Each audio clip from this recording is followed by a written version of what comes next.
Good morning and welcome to Coffee Club. My name is Abby Smith. I'm running for mayor of Kokomo, and this is my husband, Nate.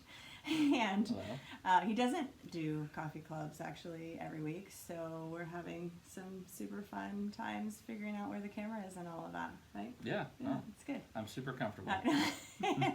So this is a weekly video series where I answer a policy and a personal question, and we have coffee. So this week I got some questions about work-life balance and how can I run for mayor with 2 small children, and how do I make it all work? And so we thought this might be a good week to feature my husband, Nate.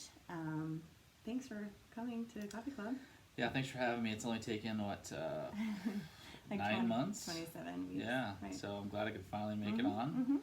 Happy to have after you. everyone else, including my kids, have been on. But yeah, I'm ready to be. But you're not bitter, obviously. No, totally fine. So we have been married for 15 years.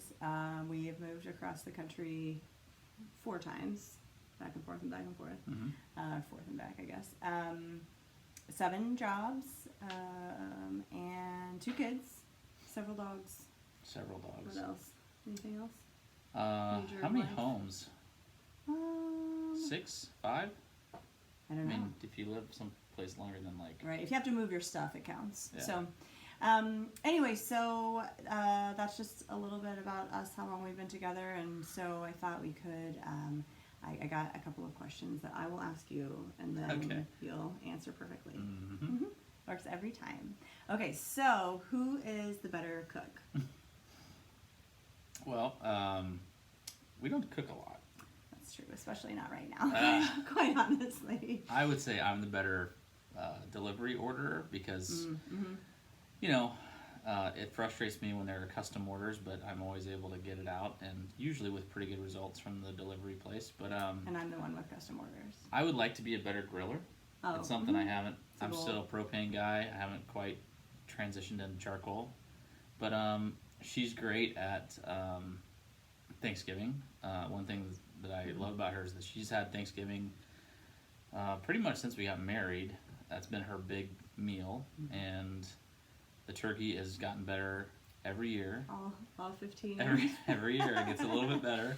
You remember the first one was just the 2 of us, and we ordered that huge turkey? And we were like wrestling it, and I mean, I ate turkey sandwiches for a really long time. It's like a 18-pound turkey for 2 people, and it was good though. It's very good, and I did the traditional carving of the beast. Right. We took a picture, and it turns out the pictures of turkeys look really gross. Yeah, didn't look as yummy. So okay, so the bottom line here is that I can cook, and Nate can cook too. I would say you've gotten easy much stuff. better at following. Like, here's a recipe, make this. I mean, it's just like anything else. You don't know how to cook until you cook. So it's, you know, we did have a good deal going on groceries for a while, but then Clickless came into our lives, and that changed everything. But anyway, we're just really busy. So do our best to cook, but right now it's, which transitions well into the house. Oh yeah. Yes. Okay, so the other question is, what household chore well, you can say which one do I dislike the most, and then which one do you dislike the most? Which one? Start with me. I would say putting away laundry. Or just laundry in general. Yeah. I hate laundry. I hate it. I've always hated laundry. Yeah.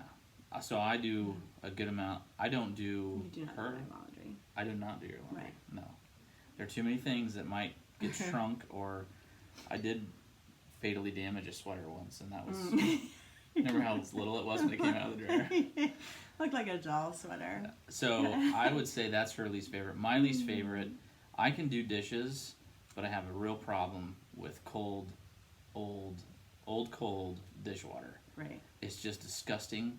You never know what's at the bottom of like a pot that has water in it. So Well, usually if it has water in it, it's had to soak, so there's something gross in the bottom. yeah, it's all settled to the bottom. There's probably forks and spoons down there, all slimy.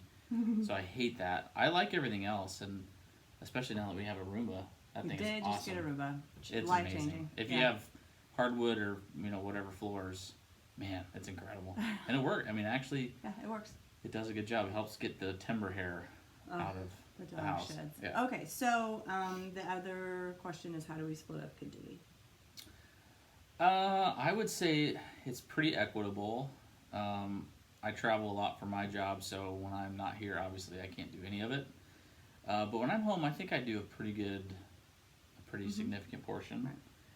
But it's weird because it's if I can't.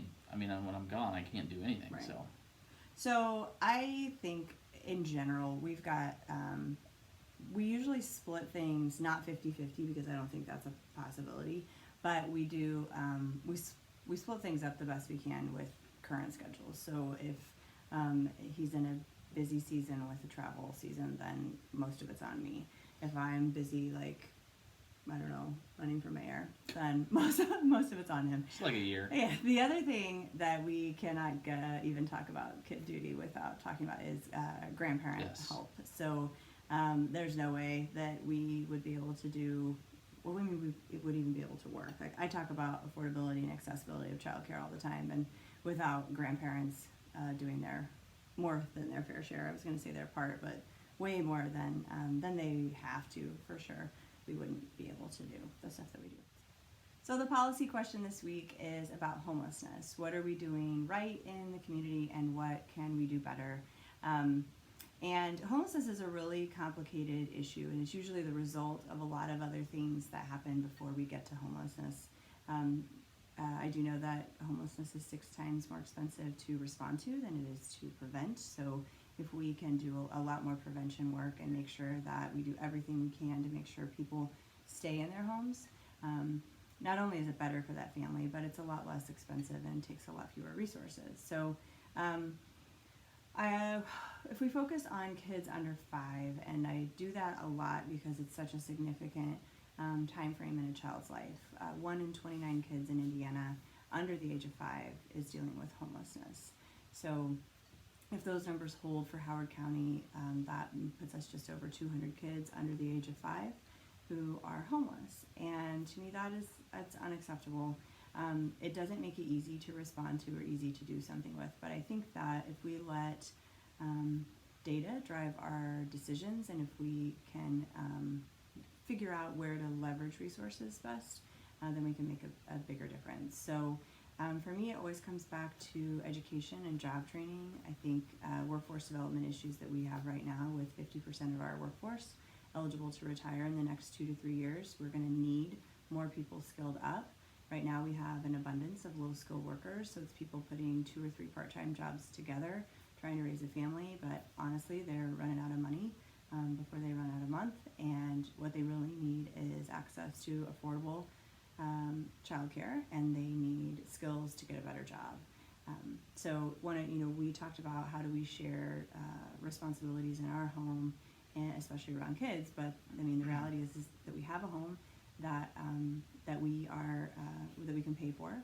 We have 2 parents living in the same home. We have jobs, and we have grandparents that can wrap around and fill in when we need them. So not everybody is in that same situation, and the better the job people have, the more resources and options they have. And so those types of job training programs, I think, will go a long way to prevent homelessness going forward for children. So it doesn't make any of it easy, but I think wrapping around a really great network of nonprofits that's working on this right now, and making sure they have access to leadership at the city, and then also going out and finding every single way that we can prevent homelessness in our community is really the best way to fight it, just to get ahead of it. So thank you for joining me in Coffee Club, and I hope you guys have a great week. I will say one more time, I went to Fire Ops 101 training this weekend in Anderson, and man, that is no joke. I woke up saying everything hurts and I'm dying. Like, I have bruises and every single muscle I have is sore.